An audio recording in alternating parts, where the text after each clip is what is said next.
Support for Amplified Voices comes from the Restorative Action Foundation. Learn more at restorativeactionalliance.org.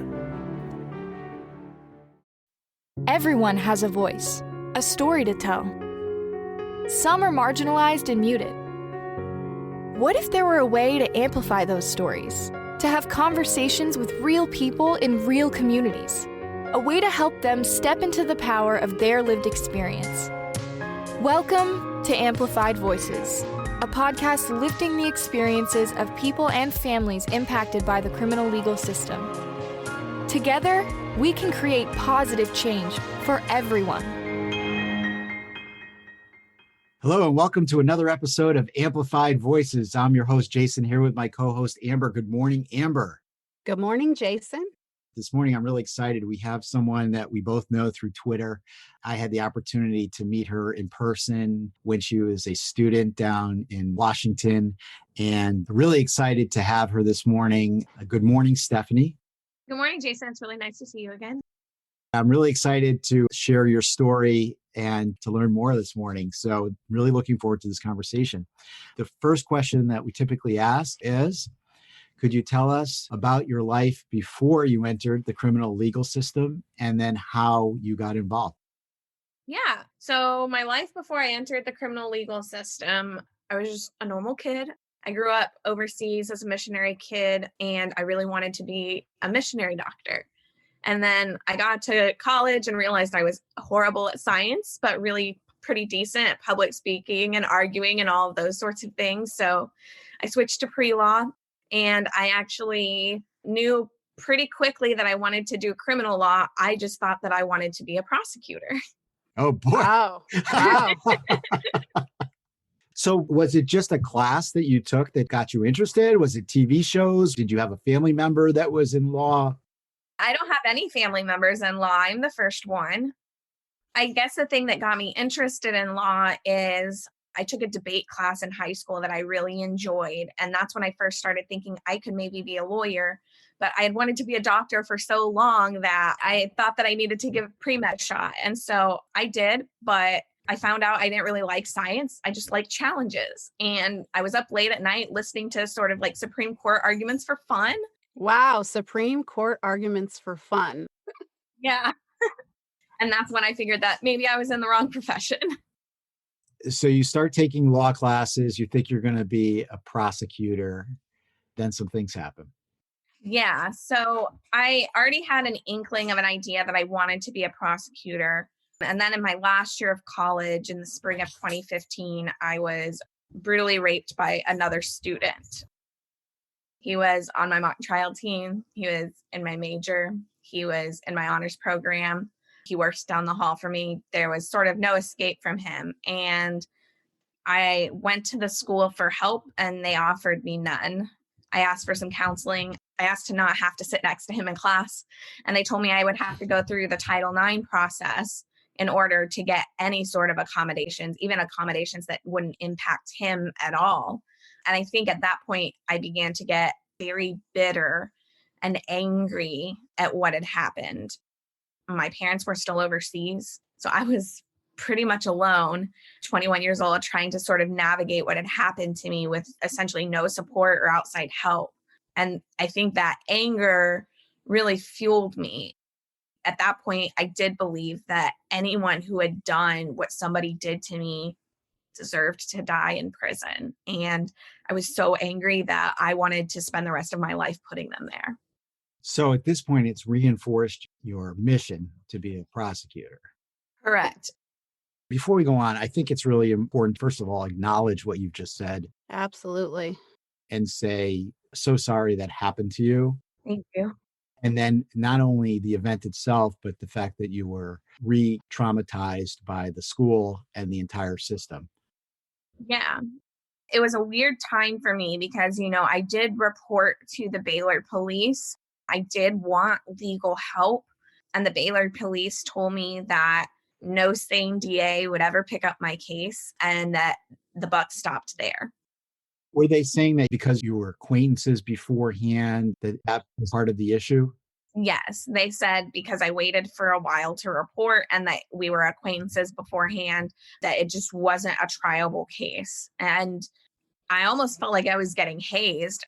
They told me that in order to make a police report of any kind, I would have to sit in a room on video camera and sort of be interrogated at length about what had happened to me. They told me the interview could take up to 5 or 6 hours. And I actually showed up on the door of the police station steps ready to do that interview. And I had brought my boyfriend with me for support. And that was the day he ghosted me. He literally left town in the middle of the night before. And so with reeling from that and with not knowing what to do about this and really truly believing Baylor police that there was no path forward for me in the legal avenues, I gave up and I withdrew my report. That's awful. Now you're still going to school at this point and you have exams to take and all the normal things that everybody's going through and what should be a tremendous time in your life. Your whole world's been flipped upside down. So what's going on in your head? What are you feeling? Are you able to concentrate? Are you able to take tests? Tell us a little bit about how this impacted you then. And later we'll talk about how it still impacts you today. I'll say that I think the primary emotion I felt was just complete and utter betrayal by everyone. My parents are wonderful and I love them dearly, and we've since worked things out. But at the time, I did feel betrayed by my parents who remained overseas. And I felt betrayed by Baylor. I loved Baylor. I thought Baylor was my family. It was the first place I had ever felt like I belonged. But after things fell through at the police department, I went to human resources. And I was like, there's this guy that works down the hall from me in my academic building. I can't go into advising without seeing him there. I need some help. And they did an investigation, and I gave them a list of like 25 witnesses to interview who would have told them that I was deeply depressed and anxious in a way I had never been before, that I didn't go out anymore, that during mock trial practice, I would like run to the bathroom and like have to cry and throw up because he was there, things like that. And they didn't interview a single witness of mine. They went to the person who raped me. They went to his roommate who was not present at the time. And they said that he had made a statement saying he was there and he didn't hear a struggle. I found out later when I went through a Title IX investigation that the statement that his roommate had actually made was very simple. It said, I was not present at the time of the incident, and was signed by him. And so human resources came back to me and said they couldn't do anything. So then I went to Title IX and I went through the Title IX process, and it was more of the same, sort of repeated phone calls, interrogating me, just like a horrifically long process where essentially I was told that if I told anybody else what was going on, I would be expelled. And this was just a few weeks before graduation. So this consumed my life in a way that didn't allow me to deal with like the emotional trauma.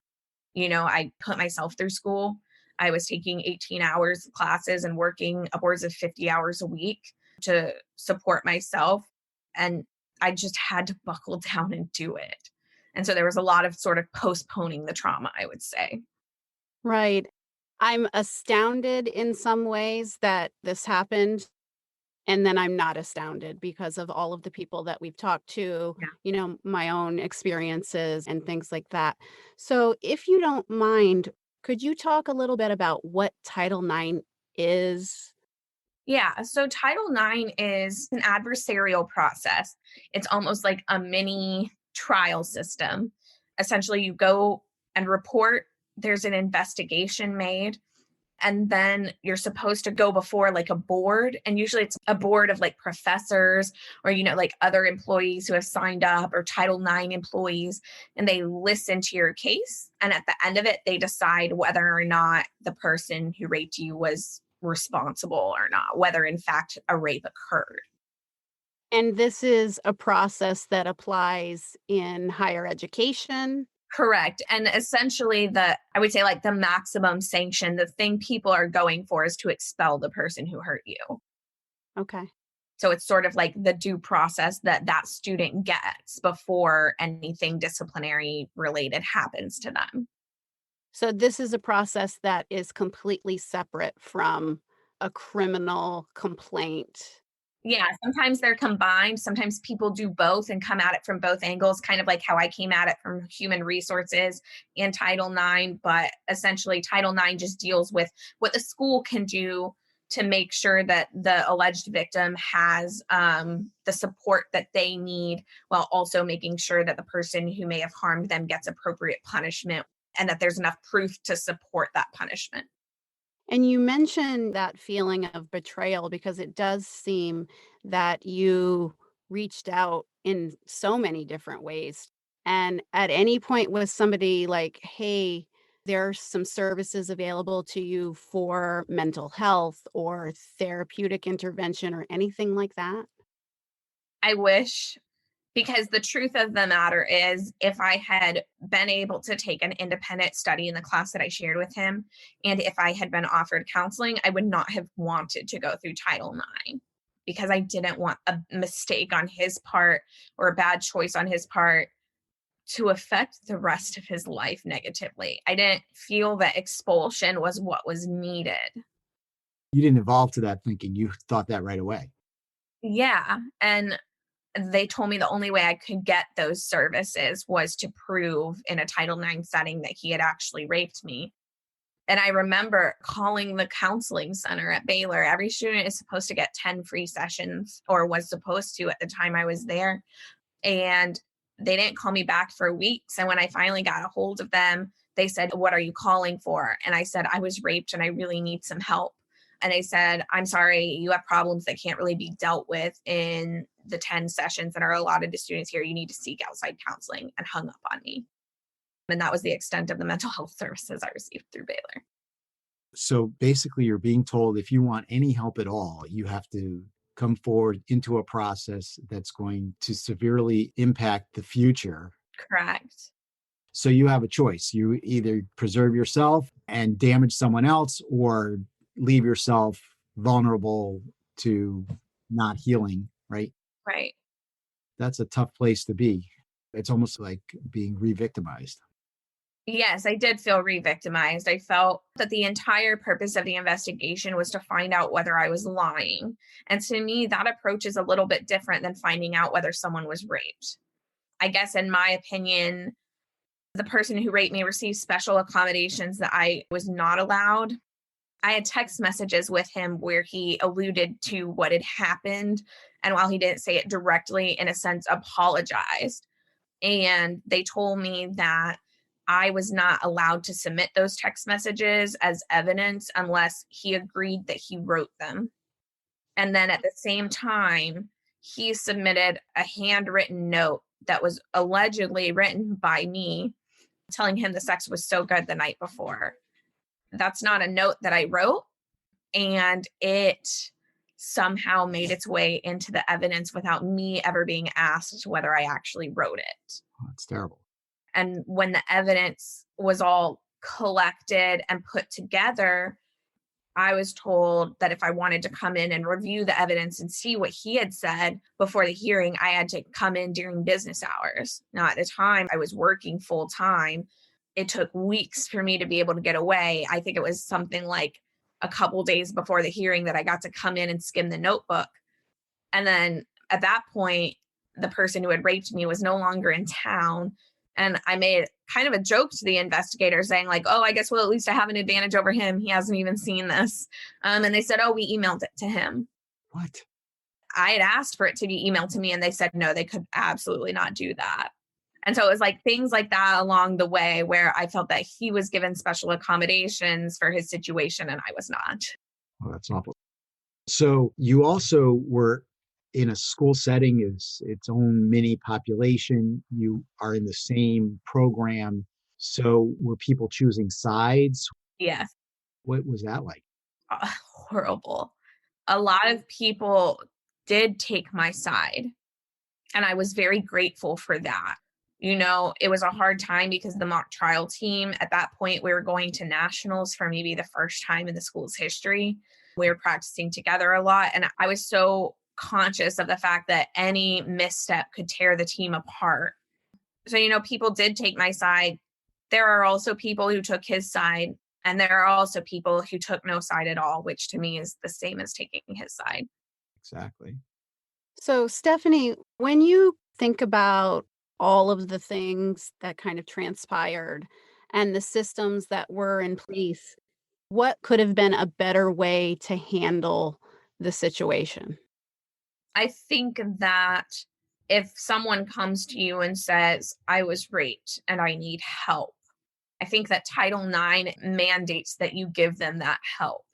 I think the only time that you need any sort of due process is if the help that someone asks for directly impacts the life of the person they're alleging has harmed them. In my case, I didn't want anything to do with him. I didn't want him to suffer any consequences at all. I just wanted it to go away. And so I think that if you have someone who comes to you and says, I've been raped and I need these services, you should provide them to them without some sort of hearing. I think that if I said, I want him removed from this class, there should have been some sort of investigation, right? Because it's not fair to just remove someone just because someone said so. And if I had said, I want him expelled, there should have been a full-fledged investigation and hearing because he should have those rights too. And I believed that then. I believe that now. But I think there should be graduated approaches based on what the victim is seeking. We hear this idea of centering victims' voices and victim-centered processes and things like that. A true victim-centered process would really focus on what the victim needs and wants to deal with the immediate trauma. Am I characterizing that correctly, that you're saying that? Yes, I am. I'm also sort of adding the caveat that there should be limits.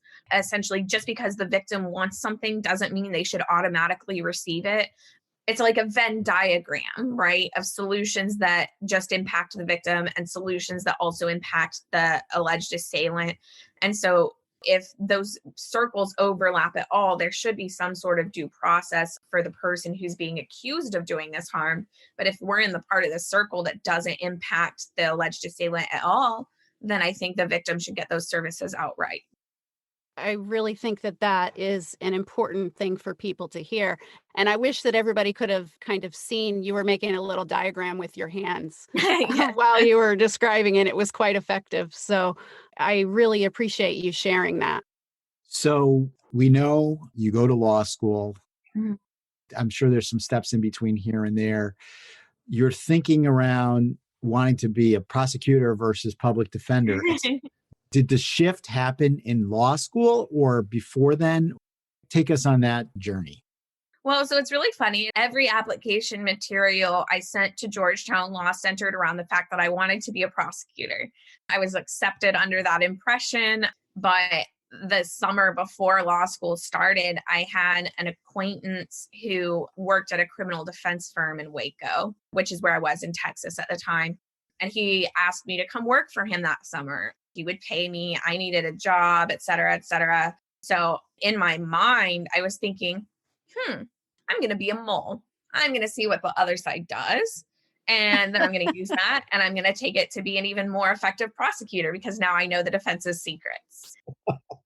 So one of my first days at that job, I remember walking into an arraignment courtroom. And throughout this process, because Baylor had told me that I could not report to the Waco police, I could only report to Baylor police, and then they would decide whether it went through the Waco system. So I had never been involved in the criminal justice system up until that point.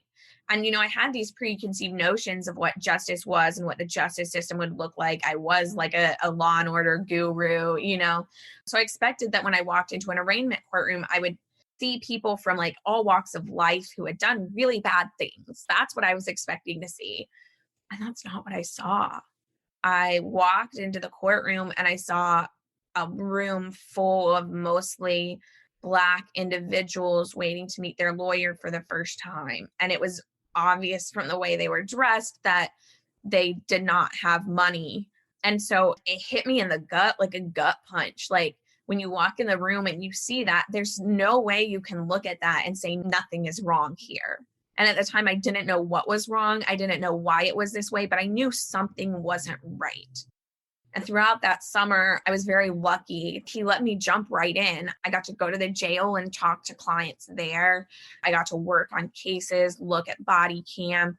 And throughout the summer, I realized more and more that these weren't terrible people who had done terrible things. These were people who had largely suffered a large amount of trauma in life, who had had their life choices severely limited by factors beyond their control, and who were fighting mental health battles and addiction battles and other battles, and that they had all just made mistakes.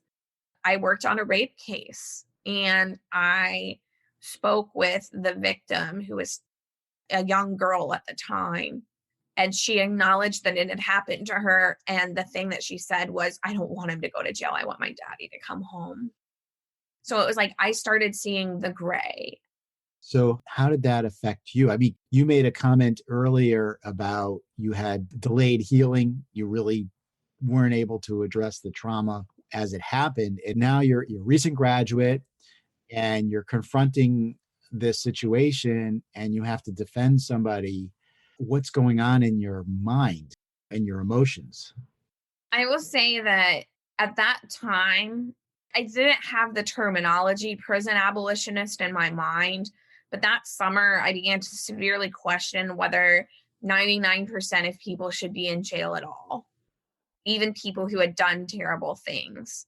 I think in my mind, there was this carve out where I was like, well, what if somebody did what somebody did to me? What was done to me wrecked my life so wholly and completely. And then what Baylor did to me hurt me more than the rape itself did. And so it was like carrying that with me. It's like there was this carve out. I believe that everything in the criminal justice system is wrong, except for maybe they are doing rape cases the right way.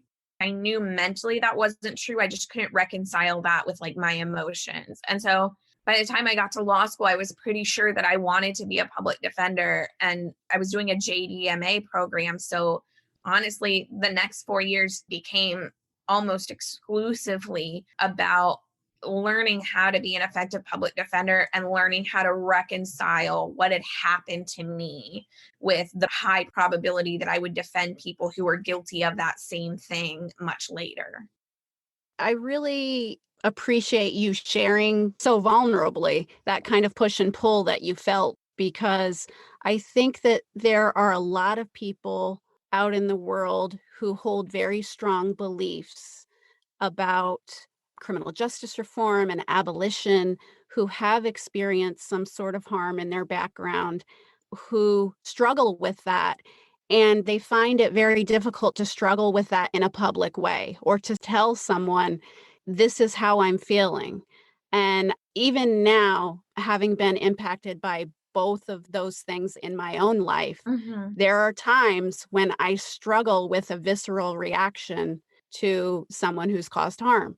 And learning how to reconcile that and work with that and understand what's emotion, what is trauma that is your own trauma speaking, and working through that is something that is really hard to do. And I really commend you for working on that and continuing that. So I really wanted to highlight that. Thank you. Stephanie, I mean, we'll keep going in a minute, but you just have such a powerful voice because of who you are. All the Twitter community has been invested in your whole graduate law school experience and then recently studying for the bar. Yeah. So I just wanted to stop for a minute and say that, but let's pick up where we are. So let's talk a little bit more about what's going on in your thought process as you go through the whole law school years and what's going on with you. Yeah. In the first couple of years, I think my mindset was essentially like, I don't think anyone should go to jail, but I don't know if I could ever represent someone charged with rape. And so I worked really hard, both, in therapy and in my studies, to learn how to, I understood on a level that there shouldn't be carve outs. And so for me, it was about finding a way to process things in a way that I understood and could believe in and articulate to others about why this carve out should not exist. And so I did a master's degree in philosophy, but I was really fortunate to have teachers and classes where I could kind of shape that into sort of like a restorative justice study. And so I took classes called like moral damage and moral repair, or, even just ethics classes. And I began to learn that everything about the system doesn't rehabilitate people, doesn't repair the damage that's done to victims, and often victimizes the victims in similar ways to the ways I was victimized at Baylor, but also even much worse. And so what had happened to me at Baylor actually had gone kind of viral and ultimately went national. I had been interviewed on USA Today, Good Morning America, ESPN, as it came out of the woodwork that Baylor had suppressed multiple rape cases. After the Title IX process found the person who had raped me not responsible, I wrote out an email to Ken Starr, who was the president of Baylor University at the time. At the time, there were multiple allegations about football players who had raped other women at Baylor University. And so I began to see it as a Baylor problem. And I was receiving the school-wide emails where Ken Starr was all, I have this under control, nothing's going on, sort of thing. There was such a focus on athletics, which was not a factor in what happened to me. At the time, I worshiped Ken Starr. Baylor was my family. Like, I wrote him this email that said, I love Baylor. Despite all of this, I love Baylor, and I wouldn't be writing this email if I didn't love Baylor. And I think that you care about this issue. And because you care about this issue and are saying nothing about this, you must not know what's happening. Because at the time, other women had started coming to me once they heard about what happened to me and saying, it happened to me too. It happened to me too. This happened to me as well. So I had this sit down meeting with Ken Starr because I essentially threatened to write a blog post publicly about what Baylor had done to me if he would not meet with me. So he met with me, he listened to me, gave the appropriate, sympathetic responses. And I told him, this isn't about my case. My case is over. It's done with. It's whatever. It's fine. This is about the culture problem. But he wanted to talk about my case. So I did. I told him about what had happened to me. And at the end of it, he said he believed that there had been a miscarriage of justice. That's the words he used. And that he didn't know what he was going to be able to do about my case, but he was going to do something. And so I walked out of that meeting and then I waited. So I carried a pen recorder in that meeting, recorded it. Texas is a single party consent state. And I was hopeful, but months passed and Ken Starr said and did nothing about my case. And then he started writing more emails to sort of like assuage like the Baylor population. And so I finally had enough with it, figured he was never going to take any sort of action with what had happened, and clearly didn't take what had happened to me seriously and what was happening to others seriously. So I wrote this blog post. I called it, I Was Raped at Baylor and This Is My Story. And I expected maybe 50 people on my Facebook to read it and feel bad and be like, oh, that's terrible, whatever. It kind of went viral unexpectedly. And around that time, what had happened with Baylor and the football team was exploding. So it was just kind of like this explosion that mushroomed in 2016. And, Ken Starr was demoted as president and left Baylor and all of that. Getting that type of exposure from what you wrote, did that help in healing, or did it end up just adding to your own stress and anxiety, or is it a combination of both? Yeah, it's a weird, complex combination of both. Talking about it and giving me a voice made me feel heard, which is the thing I needed to heal. At the same time, being heard invites dissent. Everybody's weighing in as an opinion on what happened to you. Exactly. Right. And relitigating my case. Is she telling the truth? And so those comments wrecked me. Right. Baylor students essentially thought that I was being over dramatic and they were mad that the football team was being looked at. They just wanted things to go back to normal. And so it sort of felt supported by the public and then also not supported at the same time. So that in itself, I'm not sure whether it helped or hurt. It just is what it is. For you, on a personal level, you're caught in what is such a huge cultural split. You talked about your own emotions before being conflicted. Then you look at that and you go to a macro level and you've got people who come out publicly expressing one viewpoint and the other, and everybody's weighing in on your life and your situation. That's an awful lot for anybody to carry. Absolutely. It is. And, one of the people who weighed in at the time was the person who had raped me. He sent an anonymous letter to the Baylor school newspaper, essentially alleging that it was like a Carolyn and Emmett Till situation because of his race, and saying that Baylor did have a rape problem, but my case was handled fairly. He absolutely did not rape me, etc. So he wrote this anonymous letter to the Baylor newspaper that never ended up getting published, but that gave me a lot of questions about, if I try to put myself in his shoes, even if I start out believing I did this thing to this girl, when I get that email from Title IX, all I'm thinking about is my future on the line. And when your future is on the line, you can't say, she's right. I made a mistake. And I am so deeply sorry. There's no place in our society for that. And so in a sense, he had to lie. He had to justify what had happened. He had to explain it away. And truly at this point, I believe that he explained those things away so many times, both in his head and publicly, that he truly believes he did not rape me at all.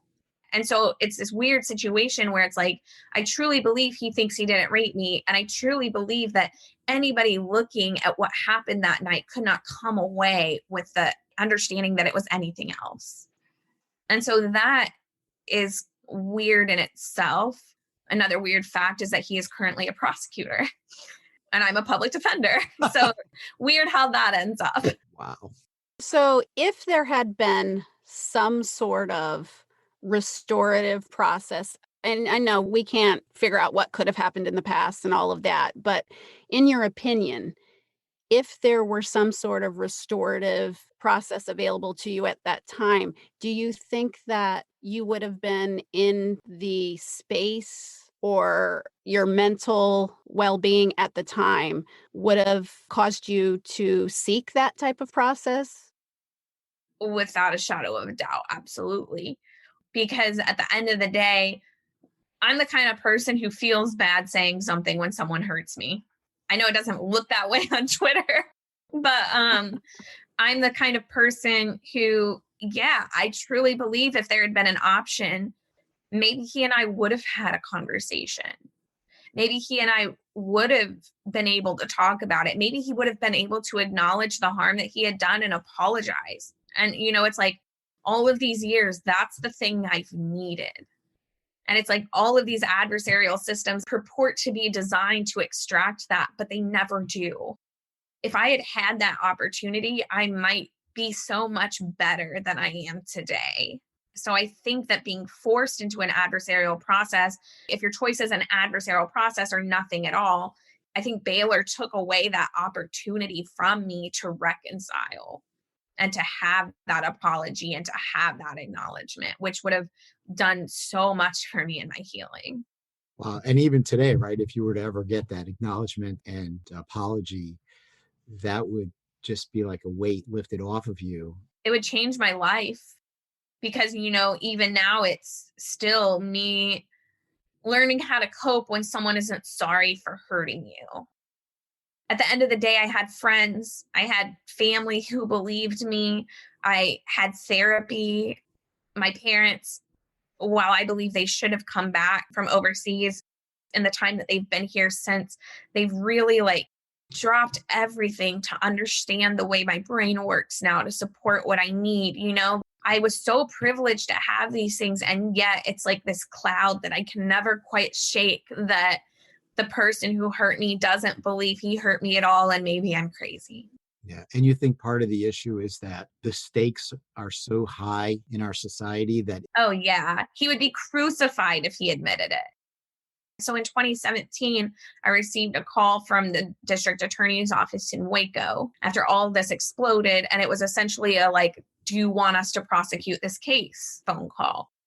And I ended up deciding that I didn't want them to prosecute it, because at that time I was severely questioning whether prisons should exist at all. And while I wanted the healing from a jury believing me, I truly believe a jury would have convicted. I believe that deep in my heart. But at the same time, I kind of think they would have convicted because he's Black and I'm white. And that was a reality that no matter what he did to me, I could not justify a process where he would have a disadvantage because of his race. That was a line I just couldn't cross. We got to just think about what you just said and the fact that so many people won't stop and have that moral conflict. They'll just plow ahead. I mean, you're just an amazing person. And what you're saying is that you would not have felt any better with more harm coming out of the situation. You'd still feel what you feel without the apology. He would deny it. He would just end up with additional consequences. And it just becomes more harm out there.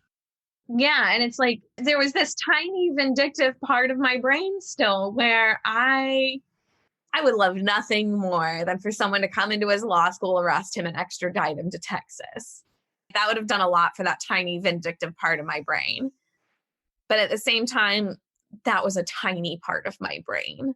You know, that's sort of like the part of my brain that still believes that what society says about this process will bring me help and healing and an advantage in some way. And I don't think that part of my brain is accurate or true or should be given space. And you definitely think that that internship that you had between undergrad and grad school was critical in terms of that shift in thinking. Yeah. And, you know, I had this amazing internship in the summer of 2018 with a supervisor who I remember we were in the jail and we were talking to some of her clients and I got to talk to them and, you know, like my heart broke for what they were going to and the decisions they were having to make. And they were talking about missing their kids and crying. And, you know, it was just heartbreaking. And I walked out of jail and I said, none of these people deserve to be in jail for what they did. And she goes, I don't think anybody deserves to be in jail ever. And I was like, what? And she was like, yeah, I'm a prison abolitionist. I don't think prison should exist. And it like blew my mind. I had just never encountered that mode of thinking because there had always been this little carve out in my head. I think there's so little senseless violence. If you look at violence, there's so much about it that makes sense. If you look at the entire person, you can see why they made the choice they made or why they acted the way they did. There's so few evil people in this world that go out and say, I'm going to kill this person or I'm going to rape this person and not feel bad about it after. I don't think that happens as much as we think it does. And so it was like there was always this little carve out in my head. And so that's the point at which I began writing my master's thesis on restorative justice for sex crimes, because I knew I needed to like work through what had happened to me and articulate it in a way that was consistent with my new belief that prison should not exist, and sort of think about, if prison shouldn't exist, what can we do to help survivors and rehabilitate the person who's caused harm? So you don't shy away from a challenge. That seems clear at this point. Yeah. Sometimes you just have to face things head on. For better or worse, I've never been the kind of person who can think something and not say it. I've never been the kind of person who can shove something down and suppress it either. So it's like everything that I think is constantly out there and I'm constantly working through that. And sometimes, you know, I'm a bit of an oversharer, but it is what it is. One thing I want to kind of rewind a little bit about something that you shared that really struck me. The disparities in the system. I want to highlight that for people who have caused harm, but I also want to highlight that when we talk about people who come forward to talk about what's happened to them and then what happens after that. So you mentioned that when you got that call, they were asking you as the victim, did you want to move forward with the case? And I just want to highlight, from talking to people and research I've done and knowing a lot of people in the criminal justice space, that that doesn't always happen. So can you talk a little bit about what you've seen in that area? Yeah. So I honestly would say, like, normally that happens when there's no other evidence and when all they have is the victim. It's one thing to like subpoena a victim to sort of like corroborate other evidence that's been collected. And even if the victim doesn't want to testify, they have to truth. It's another to subpoena a victim when there's like zero case at all without their say so. And at that point, I waited to report. There was sort of like no crime scene. I didn't know what a rape kit was. It was never something I anticipated happening to me. I had a counselor who diagnosed me with PTSD. My brain and like my actions and my feelings, those were the only evidence that this had ever happened. And so I came to sort of like this belief that I'm not sure that a victim's testimony uncorroborated by evidence should ever be beyond a reasonable doubt proof. Just given what I know about memory and things like that, at the time I was sort of weighing like, should my memory of what happened alone be enough to convince people that this happened to me, to convince them to the point that they put this person in a cage for years because of it? I just couldn't have that on my shoulders. Yeah. Do you have thoughts about how you could hold people accountable without locking them up? Many thoughts. Yeah, I wrote my master's thesis on this. What I've noticed is that stranger rape cases are the cases that we're all trained to believe that's what rape is, right? Somebody jumps out of the bushes on your way home, attacks you, rapes you, runs away into the night. Those are the things we think about. The majority of rape cases and sexual harm are perpetrated by somebody close to the victim in a way that is more subtle than like an out of the bushes attack from somebody you don't know. And so what my thesis focused on was exploring how we can know when those things have happened and what we can do about it. And so I sort of had this theory that in a stranger rape case, for instance, the victim's story and the perpetrator's story, if they're being honest, will match up. Because the person who did what they did, they know they did what they did. It's so obvious to everyone. It's obvious to them. It's obvious to the victim, things like that. If no rape occurred and it was completely 100% enthusiastic consensual sex, both people come away understanding that.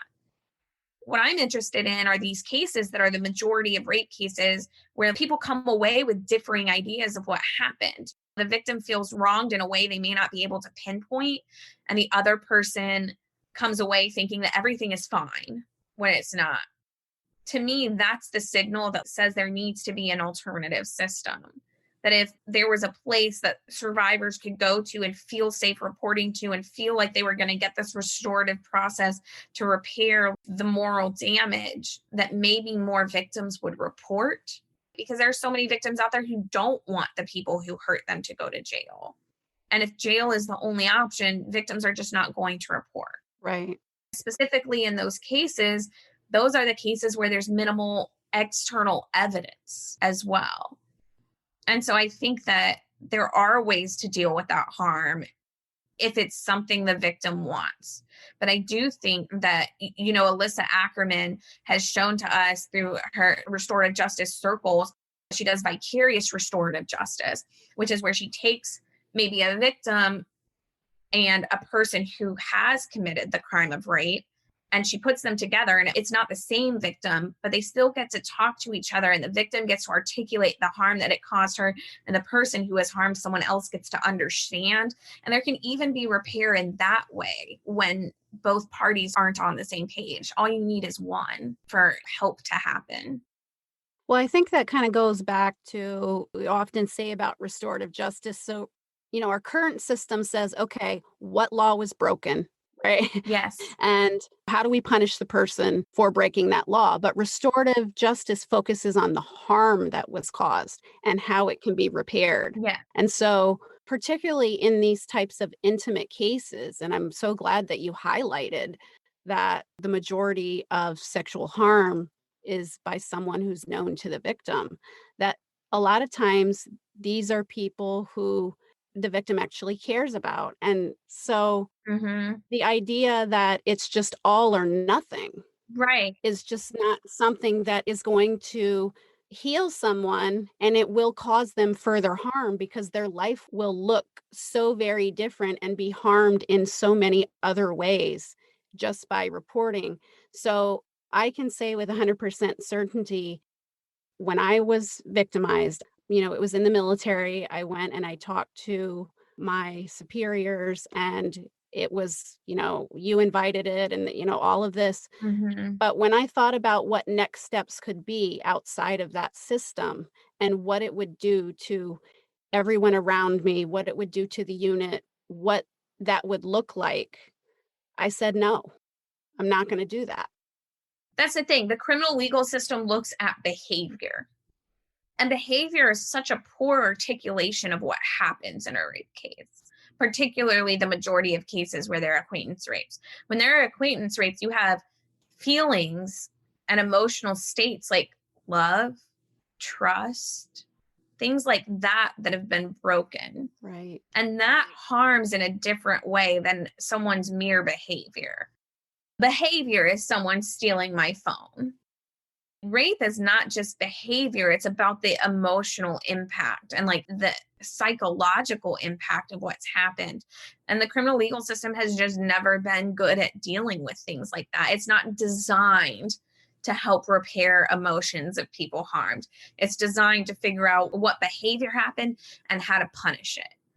And there are so few times that anything else is considered, whether it's the wishes of the victim or I'm at the point where I'm handling misdemeanor domestic violence cases.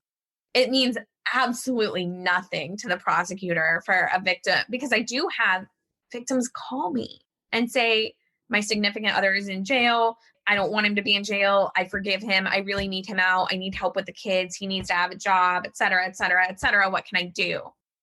And it's hard to say the prosecutor doesn't care. He doesn't care whether it happened anyway. But what I want is this. The only thing that will sway the prosecutor is if you write to him and say, it did not happen. It did not happen this way. He acted in self-defense, something like that. And so it's like, I'll have those conversations with victims where they'll be like, yeah, it happened this way. But like, I need him out. Can you help me get him out? Like, you're his lawyer, and it's like, the only thing the prosecutor is going to listen to is whether it happened or not. And that's such a poor, like microscopic look at what actually is going on in any sort of like domestic violence case. And I think that translates over to rape cases quite well. That's incredible. Yeah. Yeah.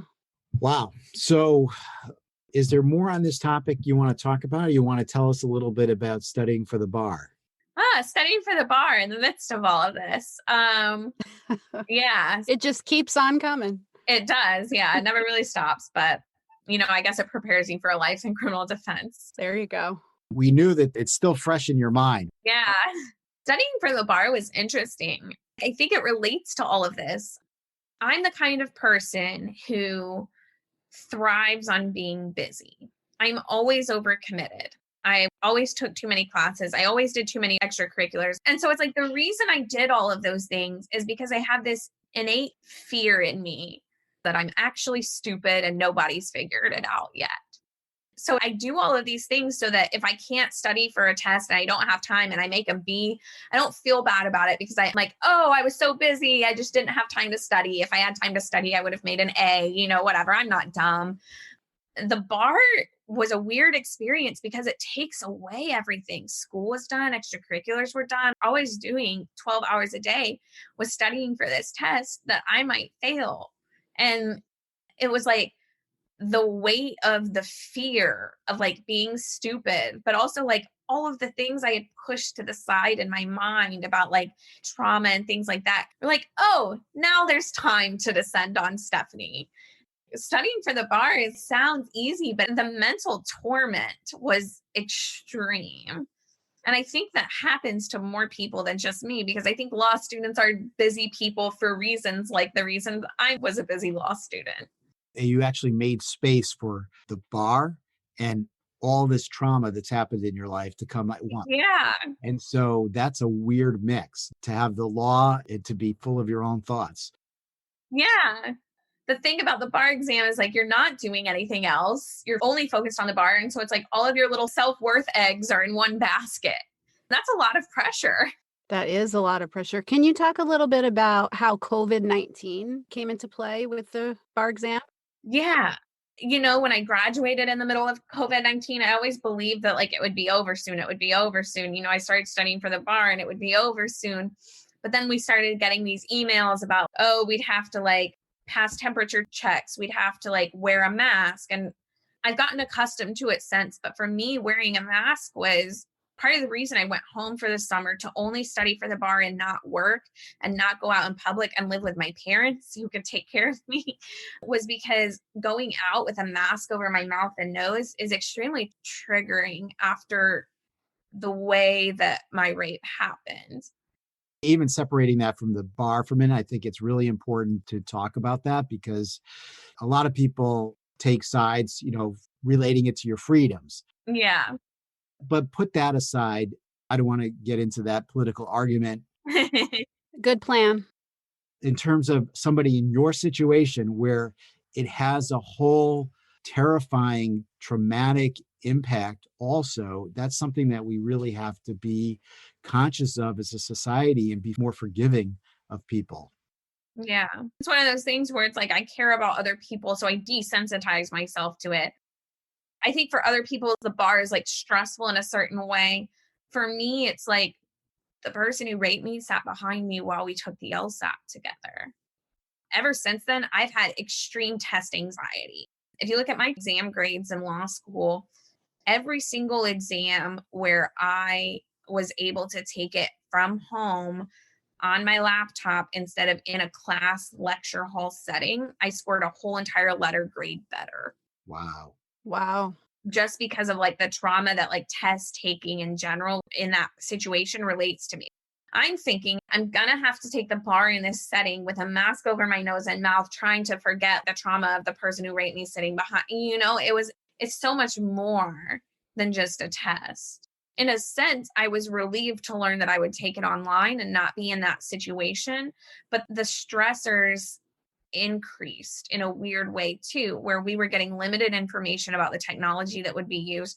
We actually still don't know how the bar is being graded. They have not given us any sort of like points or grading system.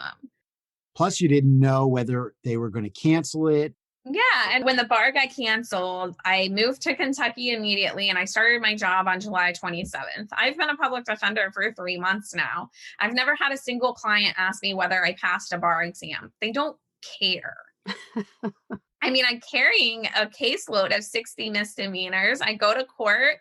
I have a supervisor in court with me because of the Supreme Court order that says until I'm licensed, I have to, but I largely handle the cases. I've never drawn on anything I learned on the bar in these past 3 months. I've honestly forgotten the bar exists because it feels like a whole nother world.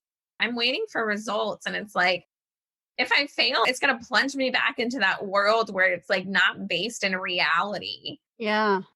It's actually kind of heartbreaking to me. I've had multiple clients so far tell me, you're the best lawyer I've ever had because you call me. You return my calls. You seem like you really care. You explain things to me really well. Like none of it is you're the best lawyer I've ever had because you probably got a really good grade on the bar exam. Or your legal analysis is so on point, like that's not. I read your law review article. Right, exactly. They don't care. They care whether they're getting out of jail or not. And I think because of the person you are, they probably are just thrilled that somebody sees them. Yeah. Somebody sees them as the human that they are. I was talking about this with my supervisor the other day. My supervisor is amazing. When I walked into public defense, even though I had interned so many different places and like spent a lot of time working on a lot of serious cases and stuff, I had this idea that I was going to stand between injustice and my clients and I was going to help the helpless. And I was completely unprepared for entirely how helpless I feel. Being a public defender is less about standing between your clients and injustice and more about how you know that the journey, no matter what, because of the way the system is designed, at the end of the journey, they end up in a cage. Ugh. And all you can do is walk them to that cage, give them a hug along the way, and maybe throw out an argument that makes them feel heard if the judge will give you space. I think that matters. And so in a sense, I think calling your clients matters more than winning in court because winning in court is arbitrary. It depends on whether the judge has had lunch that day, it depends on so many things that aren't your legal prowess. I never before realized how much about public defense was being a companion and saying, I'm going to fight for you, even if that fight is futile. Your voice still deserves to be heard, and not about legal prowess or knowing the rule against perpetuities at all. Well, let me just say that you're just getting started and you're going to have a phenomenal career. And if anybody can change the system, I'm confident it'll be you. I agree 100%. And I have to say, I had to be quiet for a minute because I was getting completely choked up because of your passion and the beauty of your soul. And I'm just so thrilled that you're doing what you're doing. Thank you. I hope that you're inspiring additional people to follow in your footsteps from this podcast alone. I know some other things, like you had written an article. Was it for the Appeal? Yeah. We could talk about that. We'll put that in podcast notes so people can check it out. Yeah. You've done so many things already because you are so active. And I think we could probably keep talking for another 4 hours. But I wanted to ask you, what is your thinking in terms of registries, particularly sex offense registries at this moment? They suck and should be abolished. My more articulate answer is that I become aware of the ways that the legal system gets around the rights that people have. And so it's like you have the right to a lawyer unless you're on for a probation violation, because that's not a crime, that's just a violation. Or, like these collateral consequences, like you're entering into this plea deal and surprise, you're going to be on a list for, 25 years that makes your neighbors hate you, that keeps you from getting a job, all of these things. It's like, if the goal of our system was really to rehabilitate people, we wouldn't constantly create new magical ways to send people back to jail without due process. And I think that probation is one of those ways that the government keeps tabs on people. I think parole is one of those ways. I think the sex offender registry is a huge way. It's a weapon that people use to create crime when it doesn't really exist. Because now all of a sudden failure to register on this arbitrary list is now a crime that you can go to prison for. When you get out of prison, you're going to have factors that only make you more likely to recidivate. I just think they're useless. They don't protect people because, again, the majority of sexual assaults happen by someone that the victim knows and cares about. Additionally, it keeps people from getting jobs. There are those collateral consequences, and it's not a good marker of who's dangerous. There are so many things that go into considering whether somebody is still an active danger to society. But the evidence shows that people on the sex offender registry don't reoffend sex-related crimes any more than anybody else. And so in a sense, it's not working, but it's also not a good indicator of how to alert the community to the fact that there's danger. And it goes into bail risk assessments and stuff where we try to use math and like other tools to measure how dangerous somebody is. But the problem with all of those things, sex offender registry included, is that they look at behaviors more than mentalities. And they also are based on past data that has been collected by a system that only sees punishment Yeah. and is racially disparate. Yes. So it just continues to perpetuate the harm, and it creates the exact conditions that cause sexual offending in the first place. Exactly. Isolation, disconnection. Loss of power and control. Exactly. So not only is it ineffective, it's actually creating more of the problem that it's saying it's trying to solve. In addition to sort of hyping the public up. Who among us has not checked the sex offender registry when you move to a new location? I know I have in the past, because I truly believe that was a measure of something that would keep me safe. You see like predator use places, and it hypes the public up against sex offenses in general. Right. Which are not, again, as we've gone over, are extremely complex and are not merely about the behavior at all. Right. So do I hear you right? In your future world where you've reconstructed how our justice works, we have a much reduced prison system. We don't have the same parole and probation mechanisms, and there's no registry. Correct. All right. Throw it all out. So what's going on for you now? And tell us if there's anyone you want to specifically acknowledge or shout out. If there's any organization you want to make people aware of, or how to follow you on Twitter, all that good stuff. Okay. I'd like to thank my parents.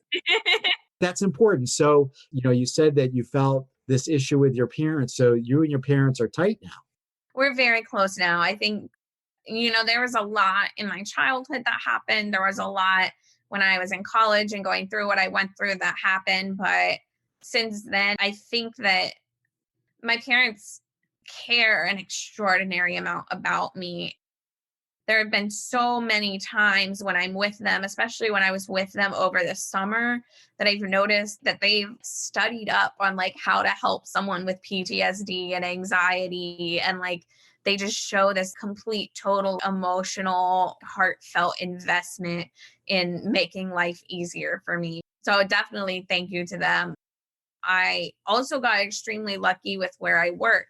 I actually found out about the Kentucky Public Defender's offices through Twitter. I follow Rodney Barnes, who is one of the regional directors, and he kind of recruited me. And so now I work with him. I work with some other really amazing people. I am actually working on a murder case with Rodney, so that's really exciting. And I actually moved from the Lexington office in Kentucky, and I'm in this little town called Danville.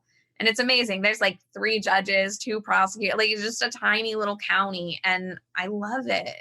It's so much more community based. And my supervisor is amazing. She's on Twitter too. Her name is Jessica.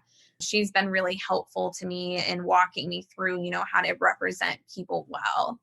And so I think that I'm finally in this season where I feel like I was always supposed to end up here. I feel like I belong somewhere now. Life is stable. And sometimes that's hard for me. I think when you grow up with trauma, you're used to that chaos and conflict. And now I'm having some mental health struggles with having the same schedule every day and things like that. So it's almost like when one thing in your life gets stable, you kind of realize how woo you are. And so learning how to live a stable life has been challenging, but I'm really excited to be where I'm at. And yeah, everybody should work for the Kentucky Department of Public Advocacy. And if you want to follow me on Twitter, it's at Philosostef. That's PHILAWSOSTEF. Awesome. Stefanie, thank you so much for spending time with us today. You're doing amazing work, and we will post a few things in the podcast notes so people can learn more about you and find you on Twitter. And we, again, are so appreciative of your work and your time spent with us today. It's been a pleasure speaking with you. Thank you so much for coming on. Yeah, definitely. Thank you for having me. Until next time, Amber. We'll see you next time.